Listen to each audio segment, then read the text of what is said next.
So it's my real pleasure to introduce Dr. Camille Kandiko Howson, who is Senior Lecturer in Higher Education and Academic Head of Student Engagement at King's College, London. She holds a first degree in English and Classics from Cornell University and a master's degree in Higher Education Administration from the University of Pennsylvania.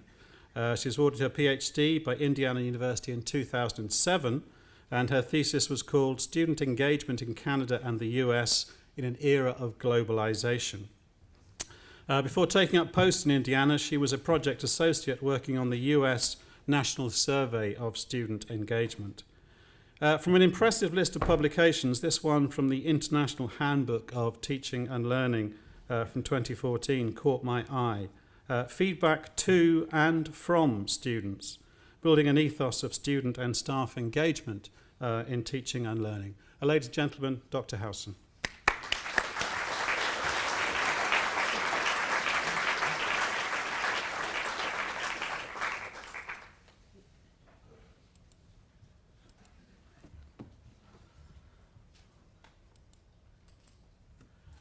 Sorry, it's just we have Windows 10 here and it's scaring the bejesus out of everybody.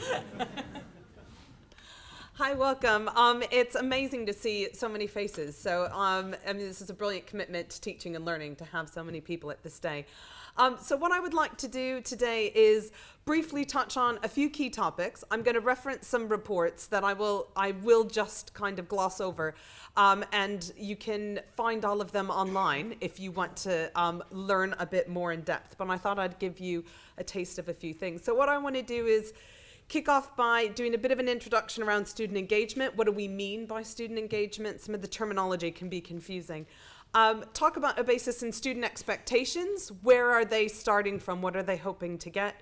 And then talk about these notions of a partnership approach to engaging students and what that looks like in practice, and then finish off with what that looks like in a policy sense. We had this reference to the Office for Students, and it's creating sort of a new landscape for us in HE and what this means. So some of you, unfortunately, might be familiar with the QAA quality code. I've actually read huge chunks of it. It's great if you have insomnia. But where a lot of the UK work in student engagement has come from is, a lot of it stems from the history of the student unions. It's quite a representative form of student engagement. So it's making sure students are represented on key committees and key policy making decisions, having clear student rep systems, where students kind of feed into core processes. But I think what this has led is a lot of universities to kind of feel like, yep, we have a student on each committee, so that means student engagement box is ticked. I talk to one student, so therefore I know what's happening with students. But this is contrasted by an approach that's been coming out since the late 90s in the US, which takes much more of an individualistic approach to student engagement. And it's about each individual student, how he or she or they engage with their learning, and what the institution does to help the student engage with their learning. So it's this two-way approach. And so I don't see these two notions of student engagement as polar opposites, because you go, well, what would this QA representative side be about if it's not about their learning? But it kind of is a reminder that we can't just think of this as one student on a committee doing the job, because we know actually a lot of those representation kind of boxes don't really trickle down to the other students. It's meaningful for that one student, but other students don't necessarily feel included because another student was. So how do we make this an activity that's about every student?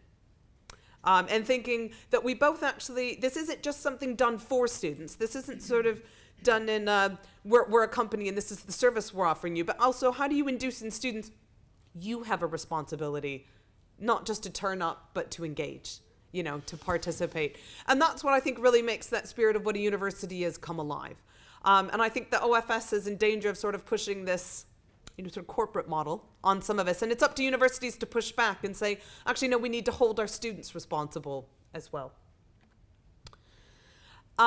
When we look at this idea of individual student engagement with effective educational practices, I hearken back to this very old reference because I don't really think it's changed since the 80s. These are the kind of principles of good education. When we talk about students engaging with their learning, what would that look like? Students, they need to be in touch with staff. There's a variety of ways for this to happen. They need peer work. They need to, work with their other students. Active learning, get up, get involved, be engaged. Get prompt feedback. There's been a big push on this around the sector. Getting feedback 6 weeks after you did something tends not to be that helpful. Students need, much quicker. Time on task, and this is a big point that Graham Gibbs has been making across the sector for the last few decades. It's not just about contact time, but it's about the time that students spend on their course. And so it's also about what are the activities that take up time from them spending time on course. Is it students having to work a lot? Is it students having to commute a lot? Is it students having family commitments? So what kind of helps students maximize that time on task in their course? Communicates high expectations. So how do you raise that bar for your students and let them know when they've fallen below it? And respects diverse talents and ways of learning. Things like recording lectures, multiple options for assessment. So I think these are really the core principles that we want to keep in mind. So I start with this, because when we talk about all this student engagement, it's about how do we facilitate this kind of good education happening for our students, because this is what's going to make it work. Everything else is kind of bolted on, but this is the core of what we're trying to facilitate happening. So these principles have been embedded in surveys, first in the US with the National Survey of Student Engagement, which, a little tidbit fact, is the second largest survey in the US, second only to the US Census. So it's big.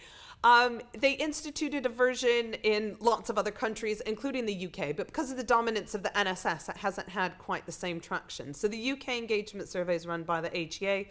About 50 universities or so run it each year, but it does ask questions about these kind of key factors that are related to good educational practices. So even if, an institution doesn't run it, it can be useful to look at the questions and think, how are you as a teacher engaging with some of these effective principles? And when we think about the factors that kind of help us push towards this positive student engagement, we have, it starts with students and what they do. But they need to be told what to do. You've got all these fresh new students starting, next week with their induction. And how do you help them start their time developing good study habits, interacting with peers, high levels of motivation? How do you take into account the institution that you're at, the course that you're running, what kind of specific students that you have that will help support them? I walked around campus today, and it's lovely, and it's green, and there's lots of nooks and crannies for students to study in. That's a great way to kind of make a supportive campus environment for students. When you talk to students, it's about the instructors, about the teachers who teach them, and how they feel connected to the material that they're learning. And how does the teacher help connect where students want to go with what they're learning? So how do you connect that sort of post-university outcomes so that those DELI scores you heard about, which are now going to be part of the graduate outcomes survey, how do students feel that that's actually part of what they're learning? That's not something arbitrary and done later, but how is that connected and embedded into the curriculum as they experience it? And I think what's really important, I heard about, that lots of information will be passed through personal tutors. Sometimes I think that's a really challenging area because staff sometimes go, well, I don't really know what to do in a personal tutoring session. And when I talk to a lot of students, they go, I really don't know what to do in a personal tutoring session. And they often feel the staff they work with are really busy and they don't want to bother them. So how do you come up with some, quick and easy ways that you can think of to pass some of this information on? Let students know there's that support system in place and some of the key takeaways students can have. And I think this is especially the case when students don't present a problem, actually. Because you kind of go, well, I don't really know what to do with you. So how do you kind of have some of these tips on ways that can get all students involved so they don't become a problem, but you can preempt it in the first place? So this ethos student engagement is really about interaction and integration and really getting students to feel their education is something they invest in.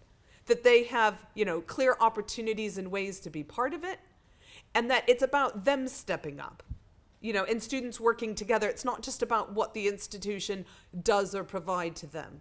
So how do they feel that the university is a place that they belong and that they have a voice in? There's lots of forms that this student engagement can take. I think sometimes people think, well, staff are busy and we only have so much time, so what can we do? Engagement can be in forms of staff and students liaising together, but you can get a lot more creative in ways that are meaningful to students. So how do you develop, organizing study groups? A lot of this depends on the discipline. I've found traditionally in maths, students tend to clump together and work on problem sets. Sort of it's the nature of the discipline. Some areas students struggle to work together. So are there ways that you can facilitate that? If you look around your students and you see some are isolated, are there ways that you as a teacher can help form some study groups, whether it's grouping students together at the beginning of the year or assigning them projects to kind of help build those communities if they aren't kind of happening organically.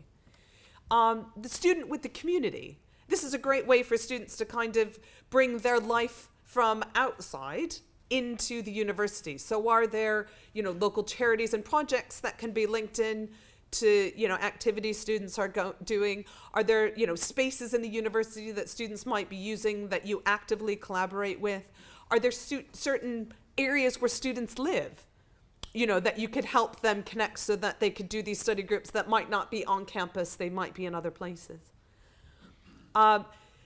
This next one is a key point. The student engagement isn't always about the outgoing students all having lots of active fun together. It can also be about students engaging with the content of their course. A student in a book is a form of engagement, engaging intellectually.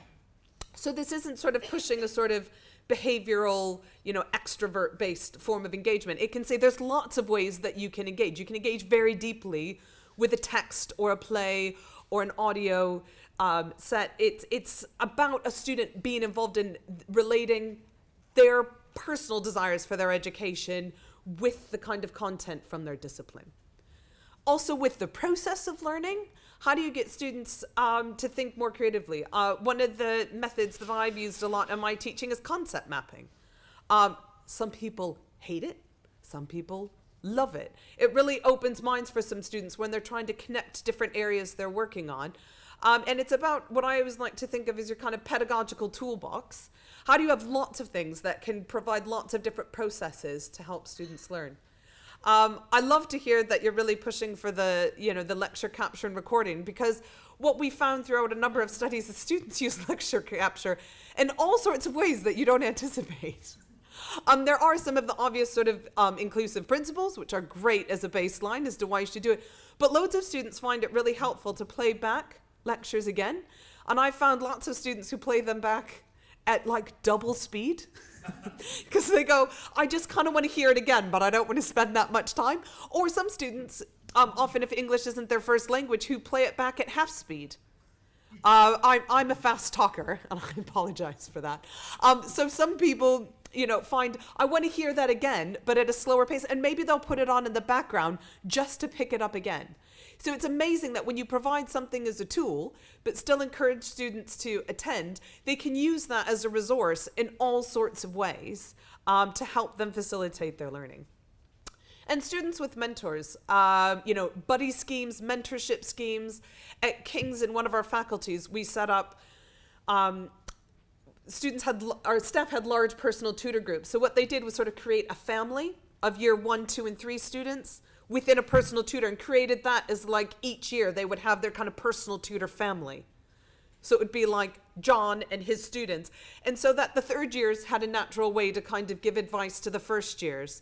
Then when they would move up a year, they'd kind of had that experience. So it kind of created a nice organic family for students to just have a few more additional contact points across the university that were facilitated for those who might not naturally make a lot of friends and know a lot of things from other students. So it's being creative with what you have rather than always think this needs to be something more and new and extra work. A lot of times it's just about facilitating more opportunities for students to connect with each other. I now want to shift on and talk about this coming from the student perspective. So really drawing out the student voice when we talk about engagement. So this was a project done about 5 years ago on students' expectations of higher education. And the genesis of this project was when there was a shift in student fees. There was a thought, are students now going to become wholly new, different beings into higher education with the shift in fees? And I kind of pushed back on the QA and said, well, actually, we need to understand what students are expecting of higher education before you can sort of design a quality system to meet their needs, if students are the ones who are funding the system right now. So we interviewed huge numbers of students all around the country, all different types of institutions, and really came out with these 8 key themes. So this report's available online. I always like to say it's one of the unsexiest reports on higher education, because it kind of tells you everything that you've already known, but I think what's useful is it pulls it all together. So it doesn't say students want really flashy new things and shiny buildings and yada yada. This is just about the core aspects of their education that are important. The first one is we use the phrase consumerist ethos. It's not a customer ethos, but students want to feel they're getting value. They don't know what value for money means. They can't define it, but they kind of feel when they're not getting it. The most tangible thing students can think of when they think of value for money is contact hours. That's what's most valuable to students, that having time with staff. And it's not more large lecture theater lectures. So it's not just bash them in from 8 to 5 with someone talking at them. It's that small groups where they get to talk and engage with staff and students. And that's what they feel gives them value. They have clear expectations of the learning environment. And this is, for those of you who know about sort of hygiene factors, these are some of the types of questions you get on the NSS, like timetabling and course organization. They expect it to run smoothly. They expect a timetable to put them in rooms with enough chairs, with working IT. And if it works, you're not going to get any gold stars. No, you're not going to hear about it. If it doesn't work, it's all you're going to hear about. You're going to hear about nothing else. So it's one of those tricky areas where students have a benchmark in mind, and if it's not met, they feel this is impeding my education. I was just mentioning, actually at King's, we're really bad about heating our buildings. Our NSS was full for years of students complaining they were too cold to learn. Students saying, I have to wear gloves so I can't actually physically take notes. It was such a problem because we were like, it'll warm up by 10 o'clock. And they were like, well, I'm in there for a 9 o'clock lecture. It was the benchmark of where they set, I need to physically kind of be for this lecture to work, wasn't there. And it was a huge problem. But it's one of those things that offering more, you have to think of as an institution, is that actually where you want to invest in? Because if it's met, that's more or less okay for students. If it's amazing, they're not really that fussed. So it's really about prioritizing that you don't fall below the threshold. And that is, a student walks into a lecture theater and there's no one there. Oh, it was canceled. Didn't you know? And they're like, no, it's your responsibility to help me know that I wasn't supposed to be here and on time. So I think students, this is an area where I think institutions really need to think of, where do you pitch it? And where do you invest so that you don't have those problems that actually get in the way of students learning? When you ask students why they go to university, to get a job or to get a better job. Not exclusively, there's lots of other benefits, but that's the reason they go. And they need to feel that their course is helping them do that. It's not that they think they sign up for the course and therefore you should give them here's your job now. It's they feel their course needs to give them the knowledge and skills and attributes and develop them as a person to get the job that they want to get. And they need to feel that. And so how do you kind of articulate in your teaching where this is helping students, where some of these are key lessons that they'll need and learn? And this is a great opportunity to think of, how do you bring in students who've completed the course? Engage your alumni so that they can come back and really help students understand, I'm working in this, a job now 5 years out that you might want. These are the key things you need to do while you're studying to help you get there. Point number 4, evaluation feedback. But what students were most interested in was feed forward. They don't want an essay marked with a bunch of red pen. What they want are, this is what you need to improve. This is what you need to do next time to get better. And that's why the timing of feedback's important, because if they get it back from essay 1, but they've already handed an essay 2, they weren't able to use that feedback to improve. So that's the logic of the time. It's not just that they're greedy and want it quickly. I mean, there's a bit of that. But it's that this notion of feed forward, they don't just want to be told you did all this wrong, but you don't know how to structure a paragraph. Well, cheers, But how do you give them advice on how to improve it, where they need to go for help, what they need to work on? That's what students find really valuable. And I think when they don't get that, that's why you can end up with, in the olden days, pigeon boxes full of essays that were all marked up that students never collected. And now it might be a bunch of feedback online that students never click on. Because if it's just about, here's all the rubbishy things you did, they just go, well, what mark did I get? If I passed, that's fine. Unless it's full of things on, this is what you need to do better. And if that's followed up, that's where students really engage with that assessment and feedback process.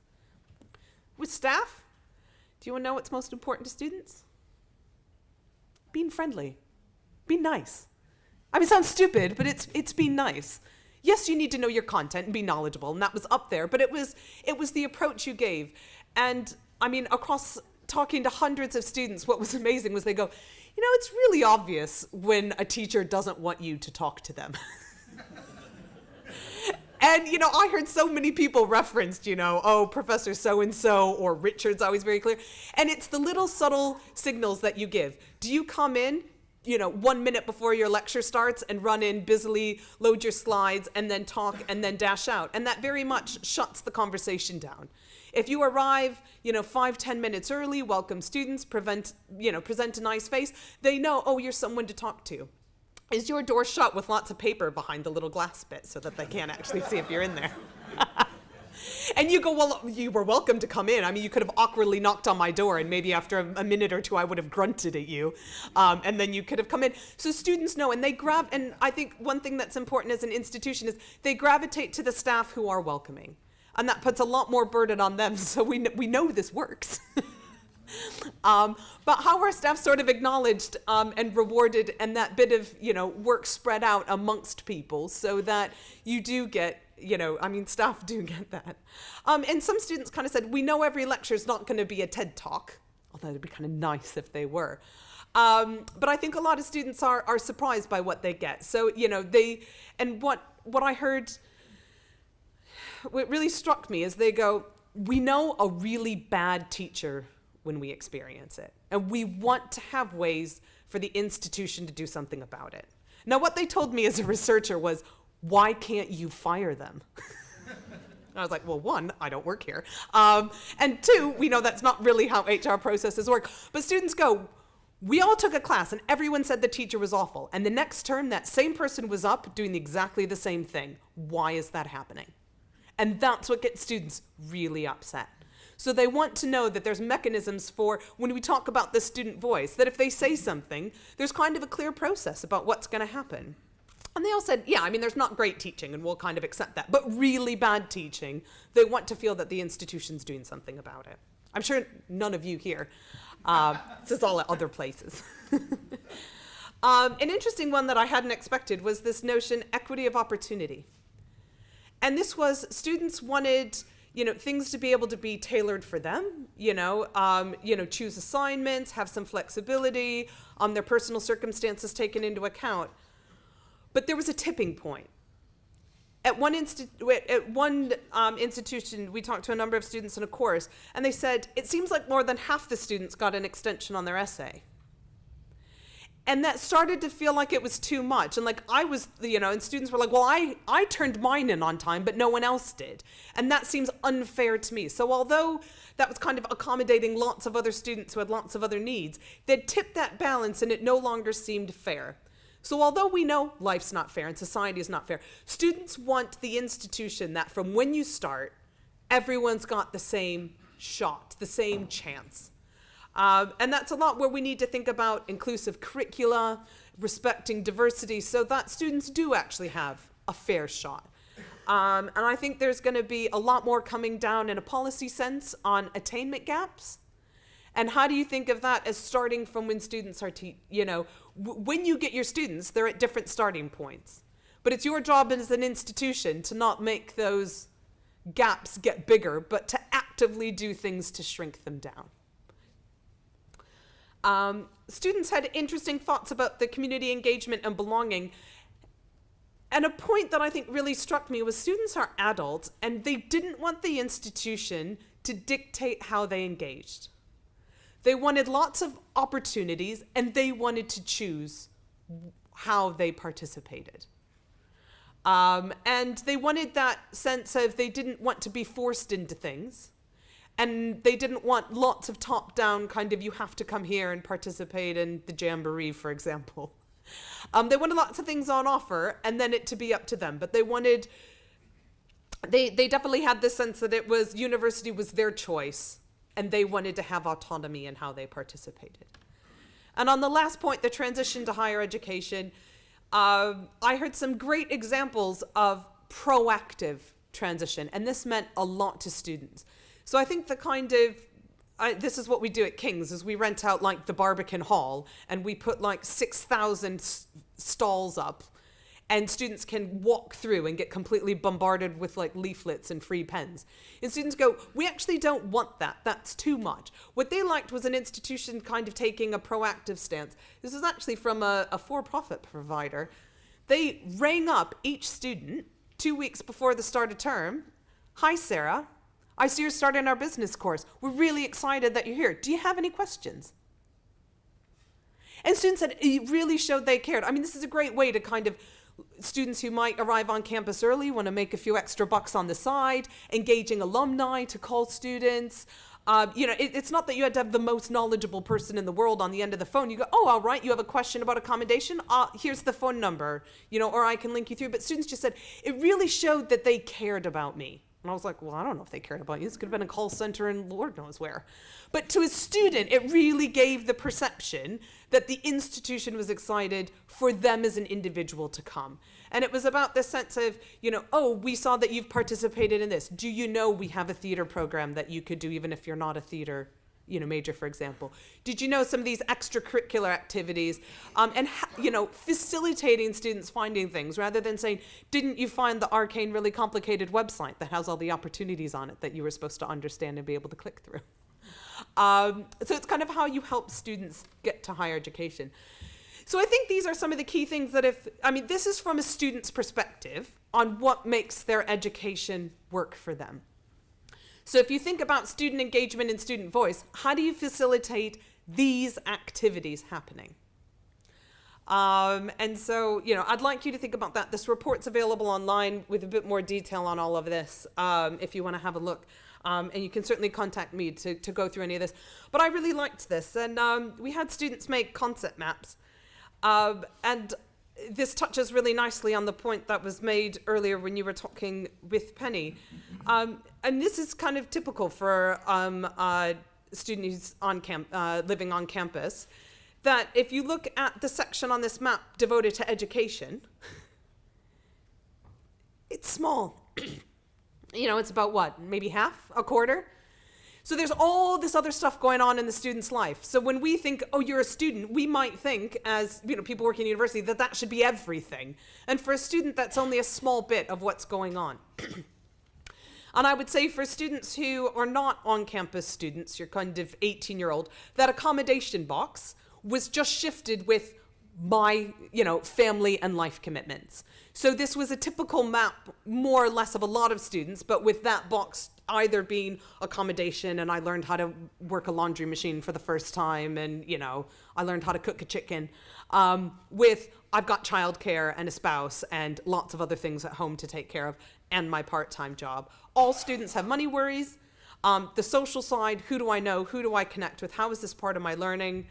And these big questions around, their education. And this question on, is it worth it? And I think it's up to universities to definitely make students say, yes, it was worth it.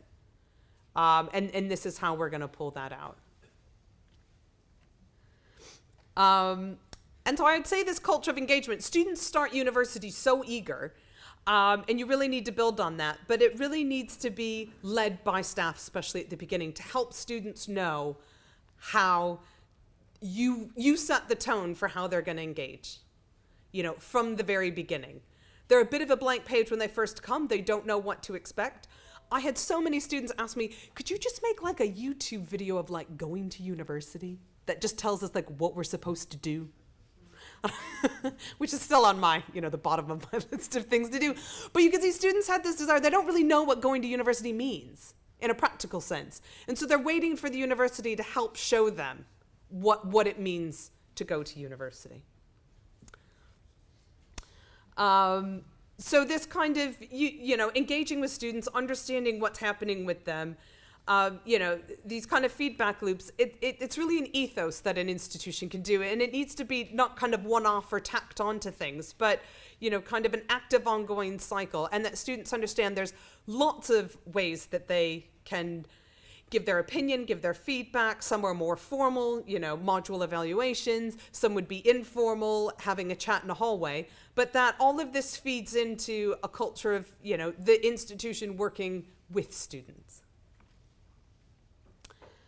I mean, when we get this feedback, when we think about the context within an institution, academics tend to like to say, well, let's find out what really works and do more of that, which is nice. Management tends to think, well, let's find out what doesn't work and fix that. But what I want to think about is taking these notions and thinking a bit more in a partnership sense.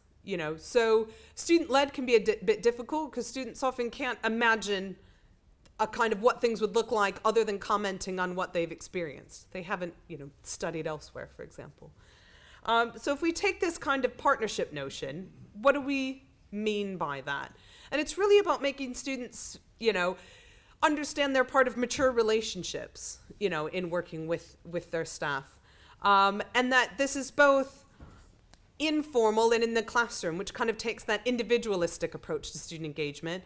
And then it's also some of these more formal mechanisms, representative structures, the student union, where you really start to, think, well, that's how you can make change happen and affect decision making. And I like this term partnership in thinking that it's about, a shared joint working endeavor, which can be the student experience, but it's not about equal responsibility and, liability. So it's thinking, how do we work with students in grown-up fashion, but understanding that there are power differentials there when we work with them. And that sometimes students might ask for things, and there's a reason you can't do that. Maybe it's professional accreditation or limits of the timetable. So, there has to be an acknowledgement of there's only so far we can go. And students need to know where some of those boundaries are. But also, when there's not something in the way, how can that be changed? How can a new world be created?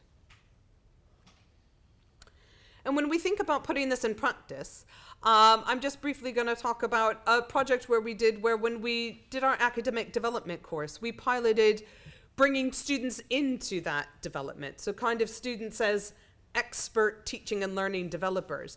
And it was really about trying to problematize some of the student voice work in higher education and finding, why does everyone think it's so good in principle? Yay, student voice. But it's actually really difficult in practice. So why does it not happen? Why is it something people are constantly aspiring to rather than doing?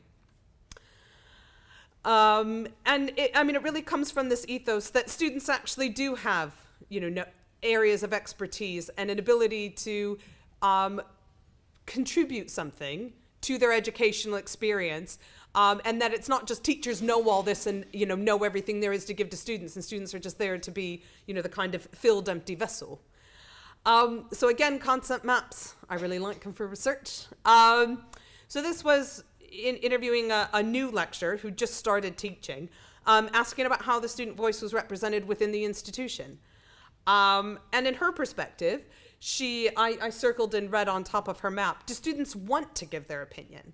Because she said she just felt like she was hounding them to fill out evaluation forms, endless, kind of February time complete the NSS. And that, she's like, if I have to ask them to do this so much, they're not even bothered. So maybe students don't even care about their education. But she did the other box that circled. And I think this is why students don't, because they don't feel like it's followed up. So they go, all you do is ask my opinion constantly, but I never see you doing anything about it. So I'm going to stop giving it. I've kind of learned. Nothing, what you hear from students is, quote, nothing ever seems to change. They feel they give a lot of feedback. And so I think this is really important, is to when institutions go, well, you all said you wanted X, we can't do X, that needs to be communicated to students. You don't just get to tell them, you asked for this and we gave you that. It's also, you asked for this and we can't do it and this is why. And that helps students understand it's not just about demanding things and creating that sort of toddler culture. I have a 3-year-old and I say, uh-oh, the I want monster's coming again. But how do you get a sense of students? You asked for something, but here's an explanation of the processes and here's what we can try and do to do about it, to kind of treat them like adults and make them understand things like that. We had some interesting students as part of this research study. This was what I like to think of as a very sort of neoliberal student. And he felt students are clients. And when we asked what perspective can students bring to the teaching and learning practice, he was like, well, I'm a client of my learning. And I know what's best for me as a student. And this was a fascinating, student, and this is some students' perspectives on their education. Not all of them, but some of them. But this student also, felt that there was a lot that students could do to work with teachers about what students want, especially in terms of things like technology and how students engaged with their different course materials. Another student, when we asked what role can students play in enhancing teaching and learning, again brought this individualistic approach where students are best placed to identify their own learning needs. And that teachers can do a lot to tap into that with students. And I think what he thought is that that's best done through being in partnership with teachers.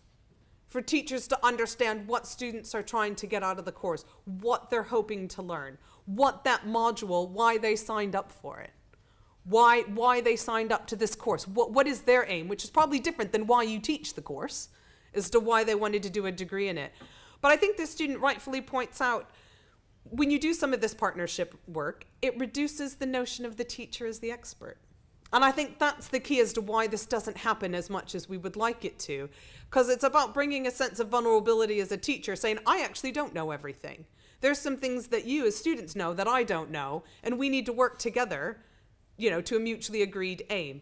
And I think it's about how do we kind of create space for teachers not to feel defensive and that they have to portray I know everything, especially the case with new teachers who don't have kind of decades of I've done this and I know what it's like. So how do you do things like through teacher training, curriculum review, and planning modules, make sure that student voice is brought in so that students feel part of that educational experience? So I think the kind of takeaways from this project were, how do we accommodate student voice both in sort of an abstract sense, we want to hear from students, but also in a local practical sense, and what does that look like? And for students, filling out evaluation forms after they've completed something does not tick the student voice box. The NSS does not tick the student voice box. That does nothing for an individual student improving their educational experience. That's useful as a management aid to improve things for the next cohort, but students don't often feel like a student body, and that if they've had a bad experience but it helped another student, that's okay. They go, the net result of that is I had a bad time, and that's what I care about.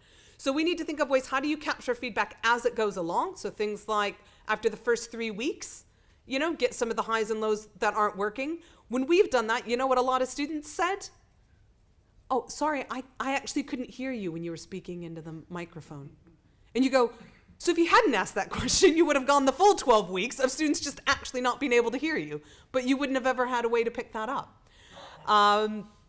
So how do you capture some of this? How do you have informal ways, create an open environment where students can let you know what's working and not working?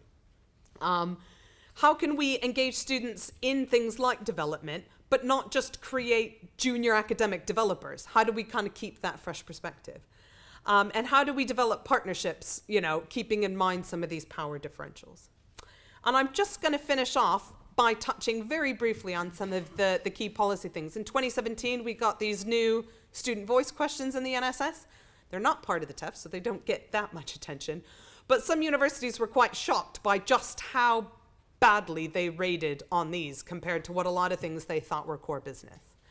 And for a lot of institutions, there's kind of a steep curve on students feel they have opportunities to feed back on their course because they're endlessly asked to fill out module evaluations, but then a huge drop off on is anything ever done with that feedback. And this is where institutions have a lot of opportunities to really do something with that feedback and make those processes clear. Sam Jima, our current Minister for Higher Education, he really wants things much more in the kind of money supermarket, how you pick your travel insurance. These are the things that are important to me, that students will have websites, click, click, click, this is what I want, a dashboard pops up, boom, this is the place you should study. So there's going to be a huge push on more metrics and more of this being put into things like apps for student choice. And also for assessing institutions. Are you doing a good job? There's going to be a lot more kind of dashboards in the future, sort of like what you saw today, but around all sorts of things that are important to students. So with the new Office for Students, there's sort of a new positioning of students in a regulatory capacity that's different, and a push towards something called learning gain that I'm just gonna mention because it's an interesting area that I've been working on, which was trying to get metrics for things like the TEF about what students actually learn. It turns out it's really complicated. But it's something that is probably going to be fed a bit more into subject level TEF. So this is more kind of what's coming on the horizon down the road, as how do we start to think of some of the ways that we actually capture what students have learned. What do we think is really important that they've learned across a program? So this is going beyond your individual sort of learning outcomes for a module and then I've assessed those, job done. But how do you do that across a whole program and across an institution? And I mean, there's a huge number of stakeholders that are interested in this kind of information. Prospective students for making choices, current students for sort of dashboards of their learning. What am I picking up on? What do I need to do more for?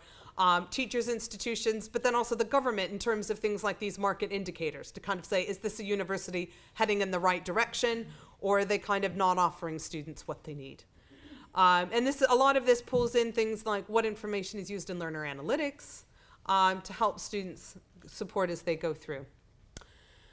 And when we think about these notions of learning gain, which is just kind of any metric related to students' learning, unfortunately it's like the biggest umbrella of all time. It's something that what the pilot projects of trying to capture some of this found is students need to be part of it for it to work. They need to be part of data gathering exercises, analysis, what does this mean in terms of students, actioning data, what do we do about it, enhancement and feedback and follow-up. This all needs to be something that students are engaged with, or else you run into a huge number of sort of ethical and practical considerations on how it doesn't work. But it can be something where when you talk about student voice, instead of making it just about the peripheral things, how do you actually make it about students' learning and what impacts on their learning so that can be prioritized? And then just to finish, as I always do, when you think about everything that you're doing, especially in this first week of coming back and students just starting, really challenge students. Set high expectations. That is really the key for university education. But in challenging them, provide appropriate support structures so that they don't get lost in that. Inform students about what's going on and why. Students can be bombarded. If you give them a whole bunch of information about suicide prevention without appropriate context, they go, I didn't know that was like what I came here to do. And so you can kind of go over the top sometimes, and when you're trying to help them, you can confuse them too. So it's providing that context of why they're getting all this information. Provide opportunities for students, internships within the institution, helping work with things, and holding students responsible for sort of what they need to do so that they don't kind of fall off the cliff by thinking, I thought you were endlessly going to chase me. And it's like, well, no, you have a responsibility for what you've signed up to. You're part of this community too. And very much think of, all of this enhancement work about working with students, not for them. All right, I'll stop there. And certainly feel free to contact me if you wanted further references or follow up on any of this. So thank you very much.